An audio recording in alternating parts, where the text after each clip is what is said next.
What if Leftovers was in Gen 1 OU? And before you ask, yes, Leftovers is absolutely something you can give your Pokemon in Gen 1.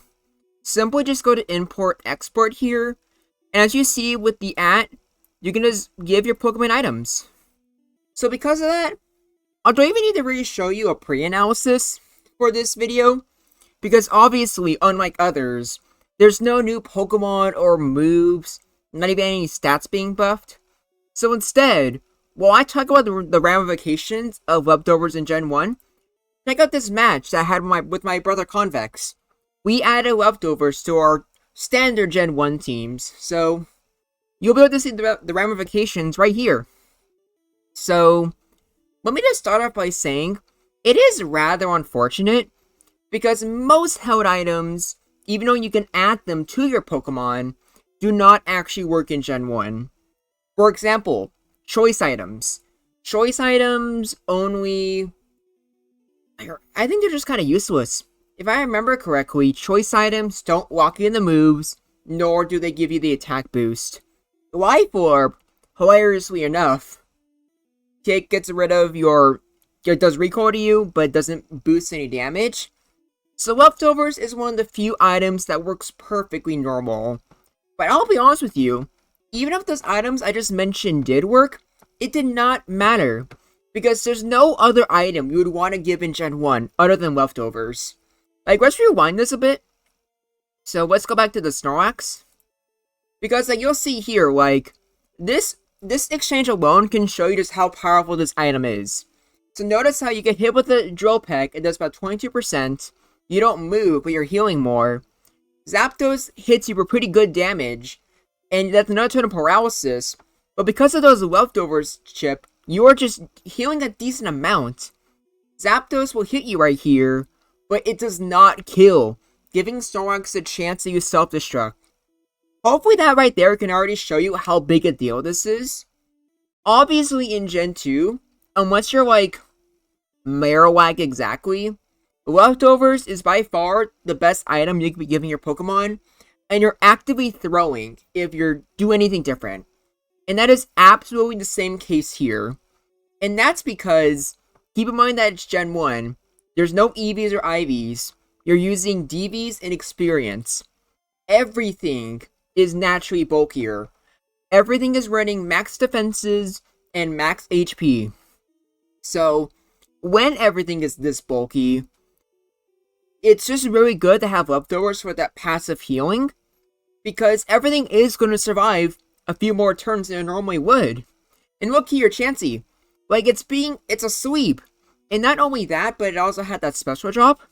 But it's still able to just stay on the board a lot longer. And Exeggutor.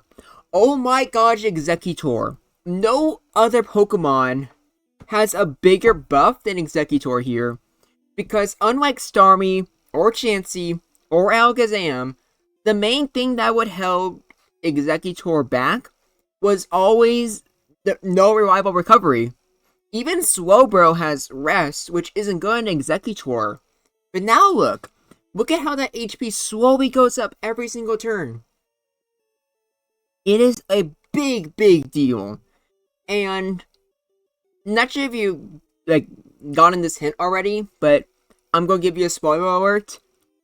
Leftovers does not make Gen 1 better. It just makes it bulkier. Unless you get a critical explosion like I do, but that's because I am the ground bag and I'm just the best. Also, this is a funny exchange that, I just found amusing. For most Pokemon, Seismic Toss usually does about 25%. But for Starmie it did 31. I was going to assume that Leftovers would help it heal, but no. Also, yeah, here's I don't even want to think about how god-awful the Chansey mirrors would be with Leftovers. Oh my gosh, is that significantly wrong things. And here's another Pokemon that seriously helps a lot from Leftovers. Not only because Cloyster doesn't have reliable recovery of its own, but look there. Because of trapping moves, this means that Cloyster can trap something, and you don't have to switch immediately. You can just use that to slowly get more HP. Here's another really good Pokemon with leftovers. You're probably not surprised, but with leftovers, Tauros can actually afford to do things like fight Rhydon more often.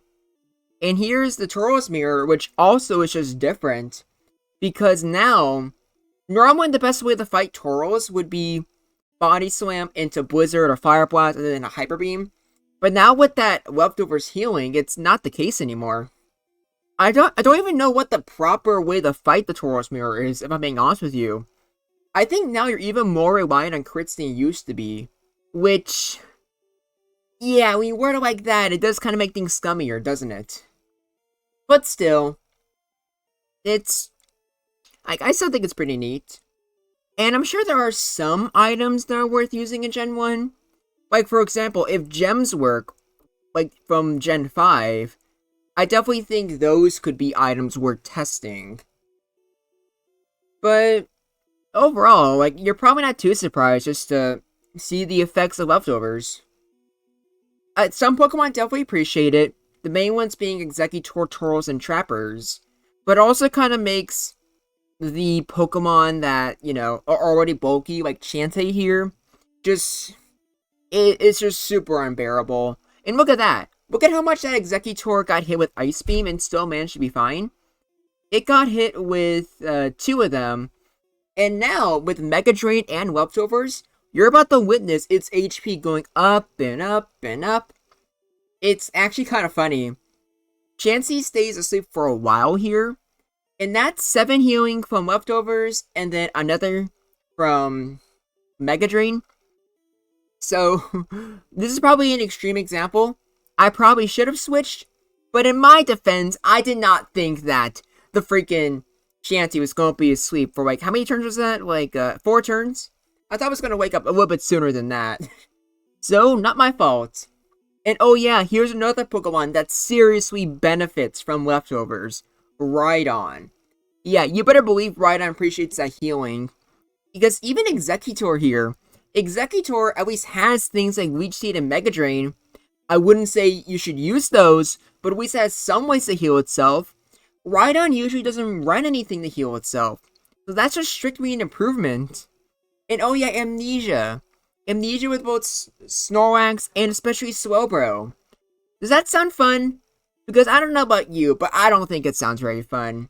But you better believe sets like those do become better when you can just heal a little bit, so rest isn't even as, like, needed. Obviously, you still use it. There's nothing better. But the fact that you can, like, just heal a little bit every turn, it just makes things easier for you. A lot easier. And that's part of the reason why, like, I'm just kind of showing just a standard match. Because hopefully, just by seeing this, you can kind of tell that, like, oh yeah, like, it's making things, like, last longer, but nothing really too exciting. Which I'm sure probably begs the question, why did I make this video in the first place? And for one, like I said before, items of any kind are just a popular request. But there's also the fact that, out of all of them, obviously Leftovers is the most requested. And these videos aren't even done by, like, if something's interesting at the end of the day. It's just a matter of, what do you guys find interesting? What do I find interesting? And is it worth talking about? And even though Leftovers kind of seems obvious to a lot of you, maybe even all of you, I still think it's worth looking at. Also, please don't be too hard on my brother Convex. He literally only recently got into Gen 1, and for some reason, he really likes Flareon. But even before I told him where Flareon was in the viability rankings, he just kind of wanted to, like, make one work on his team. So, like, ignore the fact that there's no Snorlax or Chansey. I wonder what the last Pokemon is, and wonder what my last Pokemon is. Make sure you put down in the comments what you think our final Pokemon is before it's too late. It might be Tauros, or maybe it could be Victreebel, or it can be like I don't know, like Meditate Hypno. You better believe Meditate Hypno also benefits from Leftovers. But then I got sidetracked a little bit. Like I was saying before, I do think gems from Gen 5 could also be a decent alternative. I think in practice, there's no way they would actually be better than leftovers. But think about things like Tauros with a normal gem. Tauros with a normal gem hitting Hyper Beam. I haven't even calculated that yet, but like, I'm pretty confident that it would be very, very impactful. Like, honestly, if you told me your normal gem boosted Hyper Beam Oko's Chansey, I would believe you. I also feel like ground gem could be useful, because I think it's probably likely that ground gem does Oko's Gengar. And even if it doesn't Oko Gengar, I believe it allows you to put right on the 2-hit KO range without actually needing to, like, you go for Blizzard. So I don't know, like let me, like, if, first of all, like, let me know if those actually work. And if they do work, tell me if you think, like, gems in Gen 5 would be a interesting video. Outside of that, though, like, I don't think there's too many other items worth discussing. Because, like, heavy-duty boots, those would probably work, but obviously there's no entry hazards in Gen 5. And another one, I guess, could be, I don't know, Berserk Jeans. Like, that would be funny, but definitely not good. So, I think that's it. There's probably more items I can't think of. So just let me know in the comments what you think could potentially be good. So let's just end this by looking at Zapdos. Look at Zapdos to slowly get back that HP every single turn. Have no problem out-damaging Flareon. Also, I'm pretty sure Thunderbolt was better than Drill Peck in this situation, but I don't know for sure. But look at that. Look at that HP. It should have been dead from that Hyper Beam, but it didn't because of Leftovers healing. So now Tauros is going to kill. And this should be where we can see the correct ranges, but I am the ground back, and the ground back gets the crit, and more importantly, the Leftovers healing is not enough for a critical body slam in the Hyper Beam, because I am a machine that always pops out those crits. That's why you should, like, never beat me. Also, ignore anybody that says I recently played in a tournament where my friend Shelly 6-0'd me. That is literally just propaganda trying to make me look bad. But that's neither here or there. Let me know what other videos you'd like to see me do. I have the replays ready. Haven't done it yet, but definitely expect Galarian Zapdos and Gen 2 OU very soon. But until next time, this is Groundback, and I look forward to hearing from you.